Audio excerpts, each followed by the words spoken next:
Hi guys, my name is Shayda Campbell and this is an 11th apartment video. Since I'm back in front of the camera, I just thought, I'll start by explaining that sentence that I start every video with. So I, of course, am Shayda, but my blog and my brand online is the 11th apartment. So anytime you're looking for me on the internet, search at the 11th apartment on Facebook or Instagram and you'll find me there. And of course, if you're looking for more 11th apartment goodies in between my weekly YouTube videos, head over to my blog, the11thapartment.blogspot.ca, and there is almost 3.5 years of crafty and candy making and all kinds of artsy, pretty posts over there that I hope you guys will really enjoy. Alright, so moving on, this week we are doing an illustration video and I'm taking viewer requests. Now, it actually worked out really well that a lot of the requests fell into sort of similar categories. A lot of you wanted to see the same stuff, which is great. And so this week we're going to talk about illustrating cacti and succulents, and we might get into a little bit of fruits and berries and plants. We'll just see how much time we have. These videos sometimes are a little long, but that's okay. And then next week I'll do fall illustrations, so anything to do with fall and Halloween, and we'll kind of do that kind of stuff. And then in the next 6 weeks, I guess I can promise you a Christmassy, wintry illustrative tutorial. And then if there's a few sort of random illustration requests, I'll try to wrap all of those up in one video. So yeah, so this week we'll do plants and succulents, stuff like that, which I'm really excited about. But before we get into that kind of tutorial, I want to answer a few questions that are just sort of broader. The first, I guess, is that a lot of you have asked about how I hold my pen. So first of all, you don't need to hold your pen like me. Most people would recommend that you don't, actually. And the reason I hold my pen like that is because I was, drawing was my first love. So I was holding my little crayon in my little death grip, long before I ever went to school. And then by the time that I was in kindergarten, when they were correcting everyone's penmanship, I was pretty accomplished at drawing and writing for my age, and so I don't think anyone wanted to mess with me too much. So they just left me alone with my little chubby cute printing, and so I just carried on that way and it turned out fine. Another question is, a few of you have asked, if you're not good at drawing, what can you do? There's a few things I want to say to that. First, just practice. There's no shortcut, really. It's just, if you want to be good at something, do it a lot. If you love it, it won't seem like a chore. And the more you practice, the better you'll get, and the more comfortable you'll be, and the better you'll get. And then secondly, to go sort of hand in hand with that sort of this practice makes perfect idea, is that there is no perfect, and don't worry about being perfect. And I spent way too long trying to always get it right and get everything perfect, and it was such a waste of my high school years, and that's when I was really focusing on art, was obviously when I had the schooling available to me. And I just thought there was nothing better than, being able to draw like a human foot, like really well, which is kind of a joke because I hate drawing hands and feet. Yeah,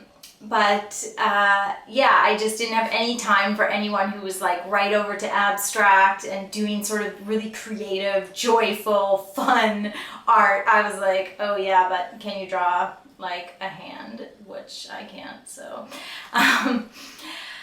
So I just think there's room in there while you're practicing. Don't be, overly worried about getting it right and getting it perfect. You want to just develop your own style. You want to get comfortable. And so I think there's a balance between having this fun, creative voice and being creative and independent, and having a new sort of voice in the art world and in your own journal or your own work.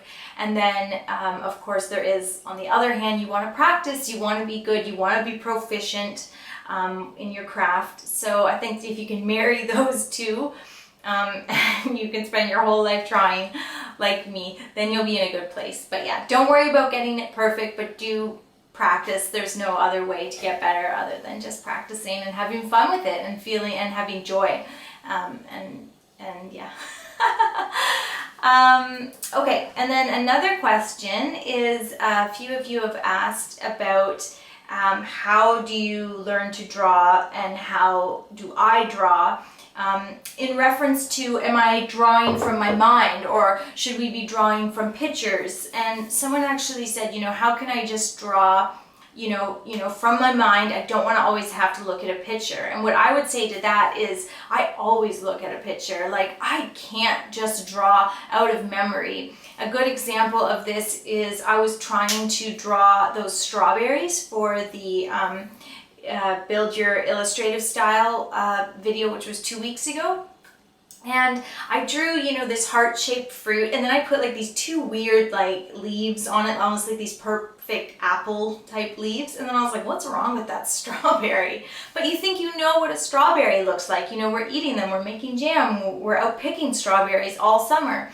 And then you go to draw it and it just looks funny. And as soon as I looked it up on Google Images, I was like, oh, the leaves are wrong. So I always look at a photo, and I find that if you're struggling, looking at a 2D image, a photo from a magazine is a great way to start to learn how lines work and how you can transfer one image into another image, and how a photo can become a drawing. And when I was learning to draw, I spent a lot of time drawing from National Geographic, and it's not that you're just copying the image, you're using it as a guide for this piece of art that you're creating.